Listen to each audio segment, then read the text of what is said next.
Hey guys, what's good? Derek from Bomb Socks with more Bomb Bites, where we feast upon the words of Christ one bite at a time.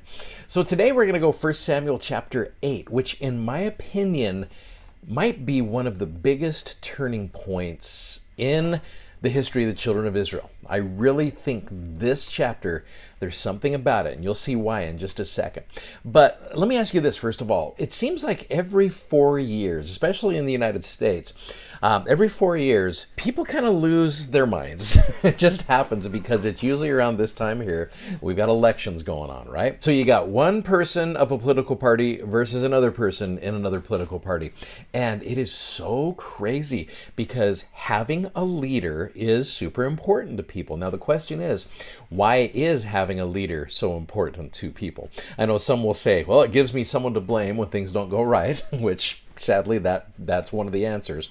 But what happens is people want a leader. They want someone to lead them. And so you get to chapter 8, and the children of Israel up to this point had kind of been going through they'd had a prophet lead them. They had judges lead them, which was kind of a crazy time. So we get to this chapter where Samuel is the prophet. Now, you go about through the first 6 verses or so. Verse 1 in 1 Samuel 8, "It came to pass when Samuel was old that he made his sons judges over Israel." So he kind of put them in charge.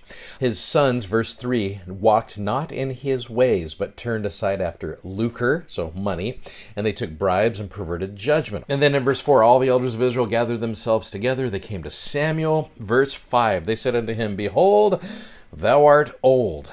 Don't do that. Don't do that. "Behold, thou art old, and thy sons walk not in thy ways." Now, this phrase is crucial. "Make us a king to judge us like all the nations." So kings were rulers of other nations. They're like, we want to be like the rest of the nations. But this thing displeased Samuel when they said, "Give us a king to judge us." And Samuel prayed unto the Lord. Now, what I'd like you to do, go through about verses 7 through 18, and I want you to just kind of scan through these verses and see why having a king for Israel would be a really bad idea. So take a couple of minutes and go through that, and we'll come back and we'll talk about a couple of them. Okay, so you go back through these verses and you see all the reasons why this is a bad idea. He's going to take all of your stuff, basically. He's going to take your kids. He's going to have them work for him. He is going to be your leader, but you all are going to be his servants. So you go down to verse 18. This is a crazy verse. "And ye shall cry out in that day because of your king, which ye shall have chosen you. And the Lord will not hear you in that day."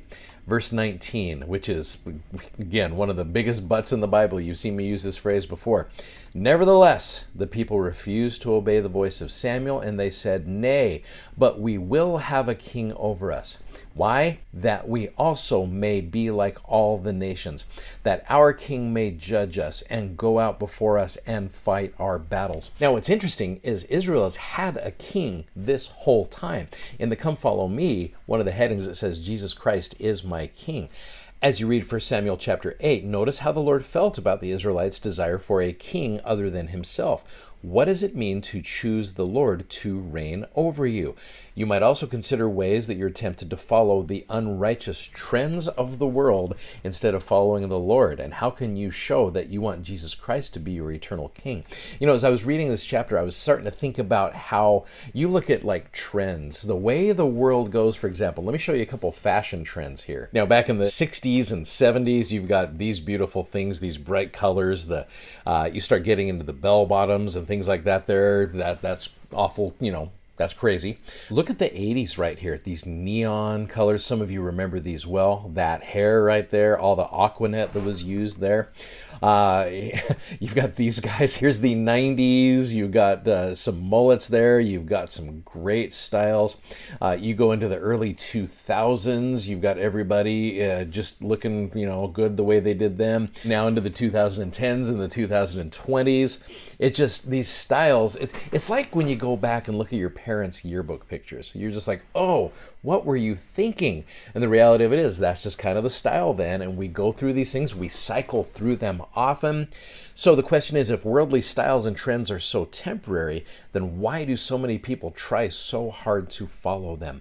because this idea of that we may be like all the nations. If you keep in mind that Israel was never meant to be like all the nations. Israel was meant to be, as it said back in Exodus, a peculiar people, so that you may be different from the rest of the world. Because, and you've heard me say this before, prophets and apostles have said this, if you want to make a difference in the world, then you need to be different from the world.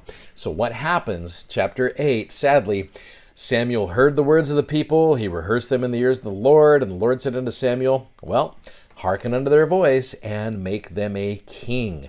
And Samuel then said unto the men of Israel, go ye every man into his city, because guess what? You're going to get what you asked for. So for the next several hundred years, we see this cycle of kings of Israel. And we're going to start off tomorrow with the first king. Because I really do believe that here's the Lord's going to do, if Israel wants a king so badly, I think the Lord's going to try to give them the best man for the job. And so tomorrow we get introduced to him as we see this. Thanks for watching. Thanks for subscribing. And thanks for sharing these messages. We love that you do that. And if you haven't already, please go check out our amazingly comfortable gospel themed socks at BOM-BITES.com. Godspeed. We'll see you tomorrow. Bye-bye.